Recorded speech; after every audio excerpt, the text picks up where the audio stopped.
High, good morning, welcome to my mini blog. তো আজকে সকালে ঘুম থেকে উঠেই তো দেখছি বাইরে বিশাল বৃষ্টি শুরু হয়েছে, আর এই ওয়েদারে খিচুড়িটা একদম জমে যায়। তো এখন তো আমি আমার বাড়িতেই আছি, তো সেই কারণে বাবার কাছে আবদার করলাম যে আজকে এই ওয়েদারে খিচুড়িটা করার জন্য। তো সেই কারণে খিচুড়ির সাথে এখন পাঁপড় ভাজা আর পটল ভাজা হচ্ছে। তো সেটা হয়ে যাওয়ার পর দেন এদিকে এই যে খিচুড়িও অলমোস্ট তখন প্রায় শেষের দিকে, আর বাইরে বৃষ্টি, থালায় গরম গরম খিচুড়িটা জাস্ট জমে যায়। এর মাঝখানে আফরোজ আমাকে কল করেছিল এই ওয়েদারে ওর বাড়িতে যে খিচুড়ি হচ্ছে না, ওর মনটা খারাপ।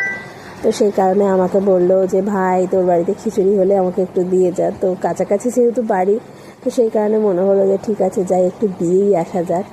তো সেই কারণে এখন আমি ওর বাড়িতে যাচ্ছি খিচুড়ি দিতে। আর এখন বৃষ্টিটা মোটামুটি একটু কমেছে, তো সেই কারণে অসুবিধা হয়নি। তো খাওয়া দাওয়ার পর এখন আমি এই আইসক্রিমটা খাচ্ছিলাম। এইটা আমার এখন কারেন্ট ফেভারিট বলতে পারো, এটা আমার দারুণ লাগে খেতে।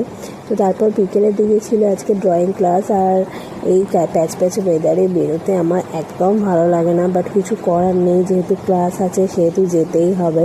আর আজকে আমার বিকেলের দিকে পরপর 3টে ক্লাস ছিল, তো সেই ক্লাসগুলো সব সেরে আজকে রাতে ছিল আমার জাম্মার বাড়িতে নিমন্ত্রণ। বিয়ের আগে তো হামেশা টাইম আমি ওখানেই থাকতাম, প্রায় সারা সপ্তাহ 3-4 দিন আমি ওখানেই খাওয়া দাওয়া করতাম। তো এখন তো বিয়ের পর সেটা হয় না, তো সেই কারণে আজকে জাম্মা বললো যে অনেক দিন হয়ে গেছে তুই খাস না, তো সেই পারপাসেই আজকে নিমন্ত্রণ। আজকে মেনুতে ছিল ডাল পুরি আর আলুর তরকারি, যেটা দুটোই দুর্দান্ত হয়েছিল। তো এইভাবে দিনটা কাটিয়েছি। দেখা হচ্ছে পরের ভিডিওতে।